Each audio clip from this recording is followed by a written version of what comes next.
I never thought a quiet life by my own lake could turn into such a battle. But here I am, sitting at my kitchen table staring at a letter from the HOA, with a 1-0 fine glaring back at me. It's not just any lake either. It's the one that runs right through my property, the same lake I grew up with and spent countless summers swimming in since I was a kid. So imagine my shock when I found out I was being fined for doing exactly that, swimming in my own backyard. Our neighborhood was supposed to be peaceful. Nestled among tall pines and winding roads, it promised an escape from city chaos. When I bought the house, the lake was a big part of the charm.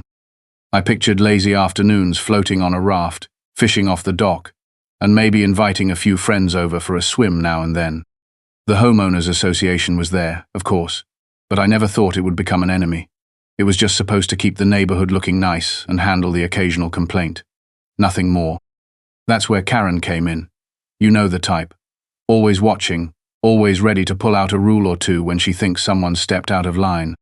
She's been on the HOA board for years, and her reputation is well known around here. The kind of person who doesn't just follow the rules but enforces them with an almost personal zeal. I never really had any issues with her before. But the moment she showed up at my door to hand me the fine notice, I realized this was going to be different. I still remember the day clearly.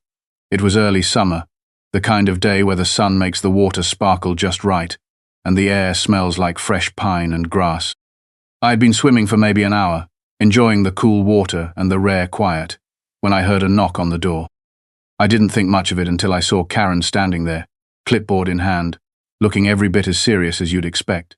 The conversation that followed felt surreal. She told me I was violating HOA rules by swimming in the lake without permission, and handed me the fine. I couldn't believe it. This lake is literally on my property line. It's never been off limits before, and no one else seemed to have a problem with it. I tried to reason with her, but Karen was firm. The fine was non-negotiable. I felt a mix of frustration and disbelief, like I was suddenly living in some kind of bureaucratic nightmare, where even enjoying my own property came with a penalty. That's when I realized I wasn't going to take this lying down. I wasn't just going to pay the fine and pretend nothing happened. This was personal. This was about standing up for what's mine and making sure the HOA knew I wasn't just going to be pushed around. Little did Karen know, this fine was the start of a whole different kind of game. The morning had started like any other. The sun was climbing slowly, painting the sky in soft pinks and golds that made the surface of the lake shimmer like glass. It was one of those rare, perfect days when everything feels just right. I stepped outside in my swim trunks, eager to take a break from the usual grind and soak in some peace. The water was cool and inviting, and I slipped in without hesitation. It felt like coming home. For the next hour, I floated on my back, watching the clouds drift lazily overhead. The only sounds were the gentle lapping of the water and the distant chirping of birds hidden in the trees. There was no one else around, just me and the lake, like it had been for years. I thought about how lucky I was to have this quiet retreat, a place that felt like mine in every sense of the word. But that calm didn't last. Just as I was climbing out, drying off on the dock, I noticed a small group of neighbors gathered at the edge of the road. Their eyes were fixed on me, and I sensed something was wrong before Karen even appeared. She walked down with that determined look on her face, clipboard in hand, her heels clicking sharply against the pavement. "Excuse me," she said, her voice cold and sharp. "You need to come with me." I wiped the water from my hair and followed her back toward the street, trying to keep my tone calm. "Is this about the swimming? I thought this was my property." Karen didn't flinch. According to the Homeowners Association guidelines, swimming in the lake is prohibited without prior approval. This is a violation, and you will be fined. I stared at her, completely stunned. A fine? For swimming in my own lake? She nodded. $1,000. It felt like a punch to the gut. I wanted to laugh it off at first, thinking it must be some kind of mistake, but the seriousness in her eyes told me it wasn't. I asked for a copy of the specific rule I was breaking, hoping there was some misunderstanding. She handed me a thick binder filled with HOA regulations. The fine was justified under a clause about unauthorized use of community water features, something I had never even heard of before. That night, I sat on my porch, the letter in my hands feeling heavier than it should have.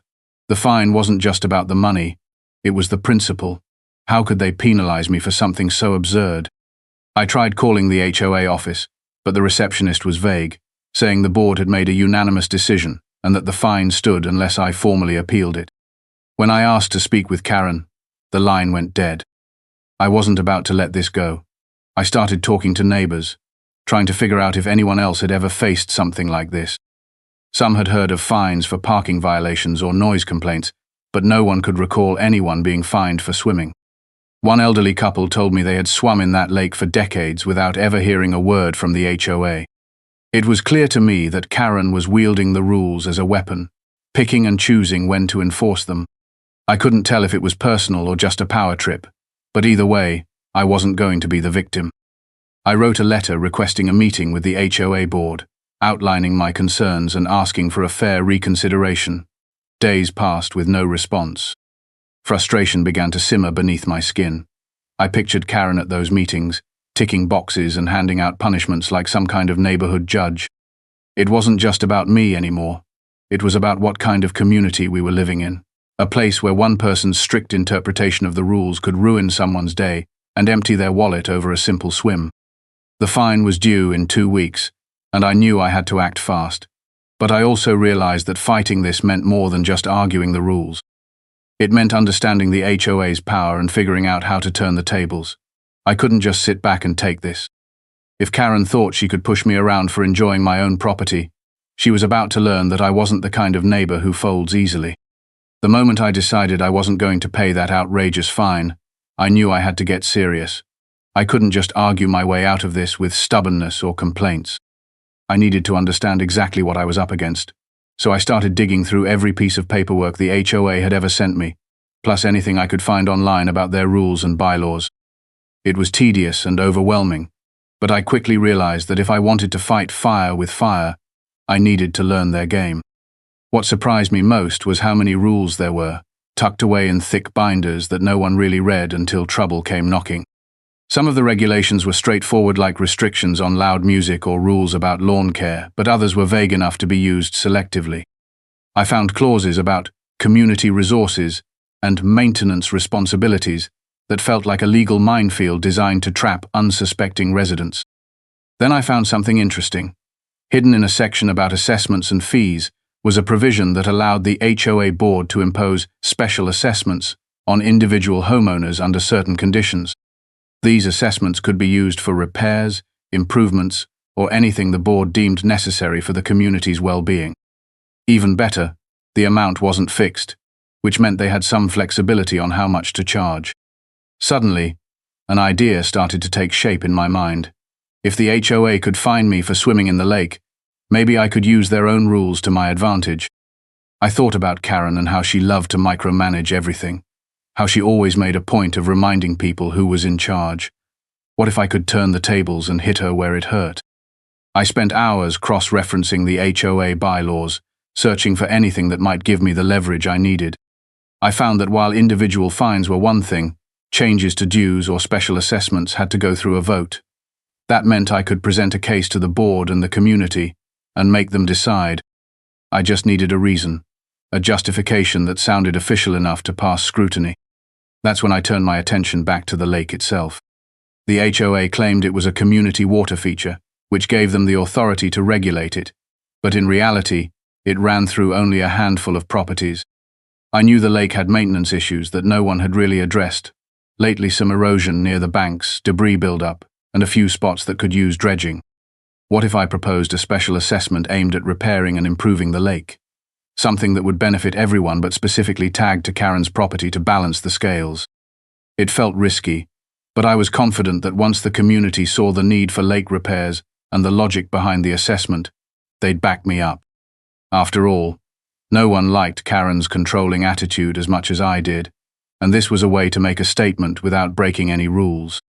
I started drafting my proposal, laying out the costs I had researched for lake maintenance and improvements.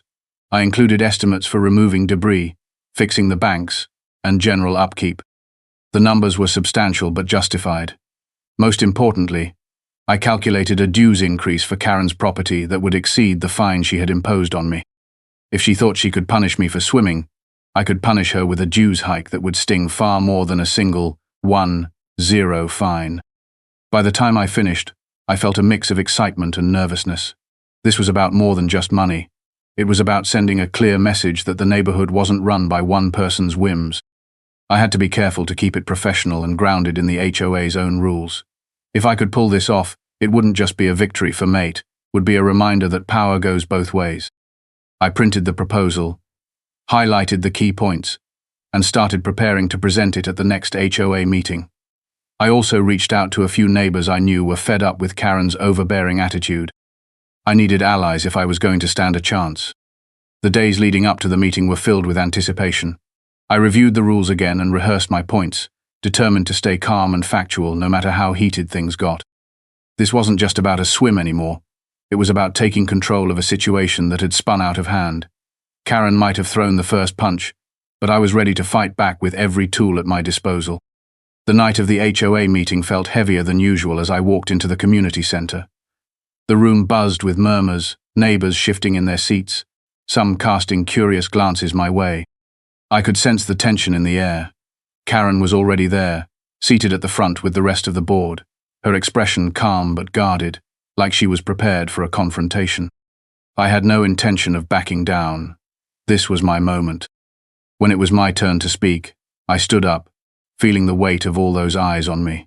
I took a deep breath and began by acknowledging the value of the community and the importance of maintaining our shared spaces. I didn't want to come across as the angry neighbor, but as someone who cared deeply about the neighborhood's future. Then I moved into the heart of my proposal, laying out the facts about the lake's condition, the erosion, the debris, the need for dredging and how these issues affected not just my property, but everyone's enjoyment and property values. I explained how the HOA rules allowed for special assessments when community resources required repair or improvement, and I presented the detailed cost estimates I had compiled. Then I made the part that caught most people's attention clear. I proposed that Karen's property bear a higher share of the increased dues because of her role in misusing HOA rules to impose an unjust fine on me. It wasn't framed as a personal attack, but as a fair consequence of her overreach. The room fell silent for a moment. Karen's eyes narrowed, and I could see her lips press into a thin line. She was not pleased, and neither was anyone else on the board. When she finally spoke, her voice was sharp but controlled. She accused me of using the meeting to air personal grievances and claimed that the dues increase was unfair and would set a dangerous precedent. She said it was an abuse of HOA power to target individual homeowners in this way. I listened patiently, knowing this was expected. When she finished, I calmly pointed out that the bylaws specifically allowed for targeted assessments and that the community had every right to decide how to allocate costs for repairs. I reminded everyone that my proposal was transparent, based on actual needs, and that it was meant to address not just the lake's physical problems but also the imbalance of power within the HOA. Some neighbors nodded, whispering among themselves. A few raised questions about whether this was the right forum for settling personal disputes. I agreed it was unusual, but I argued that fairness and accountability were part of what the HOA was supposed to represent. If one board member could impose hefty fines arbitrarily, then checks and balances were necessary. As the discussion continued, other homeowners started to share their own frustrations with Karen's style of leadership. Some spoke about the excessive fines they or their friends had received for minor infractions. Others mentioned how difficult it was to get clear information or responses from the board. It became clear that I wasn't alone in feeling the need for change. Karen fought back hard, challenging every point and trying to rally support. She warned that approving the dues increase would divide the community and create hostility. But by then, the mood had shifted. The meeting was no longer about a simple swimming fine. It was about the broader issue of how the HOA wielded its power. When it came time to vote, I held my breath. The ballots were counted carefully, and then the chair announced the results. The majority of homeowners present had voted in favor of the special assessment and the increased dues on Karen's property. A murmur spread through the room. Some smiled quietly, while others looked relieved. Karen's face betrayed a mixture of shock and anger, but she said nothing. The meeting wrapped up quickly after that, with a few neighbors thanking me for speaking up. I felt a strange mix of satisfaction and exhaustion. This had been about more than just money. It was about standing up for what was right and showing that the community could hold even its leaders accountable. In the days that followed, Karen's demeanor changed noticeably. She no longer approached me with that smug certainty. I heard from neighbors that she was grumbling about the decision, but I also noticed she was more cautious, less quick to enforce rules without broader input. It seemed the dues increase had made her think twice. Meanwhile, the work on the lake began. The HOA hired contractors to clean up the debris and shore up the banks. Slowly, the lake started to look healthier, more inviting. It was a tangible reminder that standing up to unfairness could lead to real, positive change. Looking back, I realized that what had started as a simple act of swimming in my own lake had turned into a lesson about power, community, and justice. Sometimes it takes a bold move to shake things up, especially when you're facing someone who thinks rules are weapons. I hadn't just defended my right to swim, I had helped reset the balance in our neighborhood. And as for Karen, well, I'm pretty sure she won't be so quick to find me or anyone else again anytime soon. The days after the HOA meeting felt almost surreal. I went about my routine, but beneath the surface everything had shifted. The victory wasn't just about the dues increase or the fine being overshadowed, it was about reclaiming a sense of fairness in a place where rules had been twisted for personal agendas. I could feel it in the way neighbors looked at me differently, some with newfound respect, others with relief that someone had finally stood up to Karen's iron grip. Karen, on the other hand, seemed quieter, more cautious. I heard whispers that she was reconsidering how she handled things, maybe even questioning her own decisions. It was strange to think that one well-placed special assessment could shake the confidence of someone who had acted like they owned the neighborhood. There was a lesson in that for all of us. No matter how much power someone holds, it isn't absolute. I spent some time reflecting on everything that had happened. It wasn't just about me or the swimming incident anymore. This was a story about community, about what it means to stand up when something feels wrong and not letting frustration turn into helplessness. The lake, my backyard sanctuary, had become the unlikely symbol of a fight for fairness. It reminded me that sometimes, the things we take for granted are worth defending with everything we've got. There were moments when I questioned whether it was worth the trouble. The calls to the HOA office, the letters, the late-night research sessions, and the nerve-wracking meeting had taken their toll. It wasn't easy to confront an institution that seemed to have all the cards, but the payoff went far beyond the money saved or gained. I had taken control, and that changed the way I felt about my home and my community. It was clear that Karen's style was part of a bigger problem with our HOA. Rules designed to protect everyone were instead being used to punish individuals selectively. That realization made me appreciate how important it is to stay engaged in local affairs, even when it seems tedious or intimidating. Being a part of a community means having a voice and using it when necessary. Some neighbors approached me afterward, sharing their own stories of unfair treatment or feeling powerless. It was a reminder that I wasn't alone, and that change often starts with a single act of courage. I encouraged them to pay attention, ask questions, and not be afraid to challenge decisions that don't feel right. The HOA wasn't some untouchable entity. It was made up of people, and we all had the power to influence it. The lake itself, once just a quiet place for me to swim, took on new meaning. Watching the contractors work on the shoreline, clearing debris and reinforcing the banks, I felt a strange sense of pride. The repairs weren't just practical, they were symbolic. They represented a neighborhood willing to invest in itself and demand accountability from its leaders. I found myself smiling more when I walked down the street, greeting neighbors with a new sense of camaraderie. The tension that had hung over the community seemed to be lifting. We were no longer just residents bound by rules, but people invested in the well-being of the place we all called home. Of course, it wasn't perfect. Karen still held her position on the board, and I knew she would be watching me closely, but there was a subtle shift in the balance of power. I had sent a message that fairness mattered, and that even those with authority could be held accountable. In quieter moments, I thought about what this experience had taught me about standing up for myself and others. It's easy to feel small in the face of bureaucracy, to assume that one person can't make a difference. But sometimes all it takes is a clear voice and a well-reasoned plan to turn the tide. I hadn't just fought a fine, I had helped change the culture of a community. Looking back, the whole ordeal was almost funny in its absurdity. Being fined for swimming in my own lake felt ridiculous at first, but it became the catalyst for something much bigger. I had taken what felt like an unfair attack and turned it into an opportunity to push for change. That made all the late nights and tough conversations worth it. Now every time I dip into the water, I think about the journey that brought me here. The lake is still mine to enjoy, and I swim without worry or fear of fines. It feels like more than just a body of water. It's a symbol of standing up, of community strength, and the importance of fairness. If there's one thing I hope neighbors take from this story, it's that rules are meant to protect us, not to be used as weapons. And when someone tries to tip the scales unjustly, it's up to the rest of us to stand firm and remind them what community truly means. So, while Karen may have started this fight with a fine, I ended it by raising the stakes in a way she never expected. And in doing so, I found a new sense of confidence, a deeper connection with my neighbors, and a reaffirmation that sometimes justice is just a matter of standing your ground. Looking back on the whole ordeal, I can't help but chuckle at the absurdity of it all. Who would have thought that taking a swim in my own lake would lead to a full-blown HOA showdown?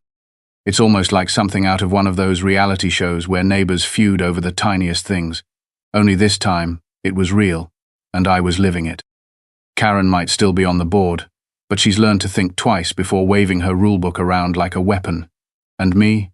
Well, I've become a bit of a legend around the neighborhood. Not the kind of legend you'd expect, but the one who turned a 1-0 fine into a 5-0 dues increase for the person who thought she could bully me. I never imagined I'd be that guy. If there's one thing I've learned, it's that sometimes standing up for yourself means getting creative and not being afraid to play by the rules in your own way. The HOA rules that once felt like a trap became the tools I needed to level the playing field. And honestly, there's a certain satisfaction in that. So, to anyone out there who feels stuck dealing with an overbearing HOA or a neighborhood Karen, take heart. Sometimes all it takes is a little patience, some research, and a well-timed proposal to shake things up. Just make sure you're ready for the inevitable awkward conversations at the next community barbecue. As for me, I'll stick to swimming in my lake without worrying about surprise fines, though I admit I keep an eye out for any new rule changes. You never know when Karen might try her next move. Until then, I'm enjoying the water and the peace that comes from knowing I stood my ground. And if you ever see me at the neighborhood pool, feel free to say hello. Just don't ask me about HOA fines. I've had enough drama for a lifetime.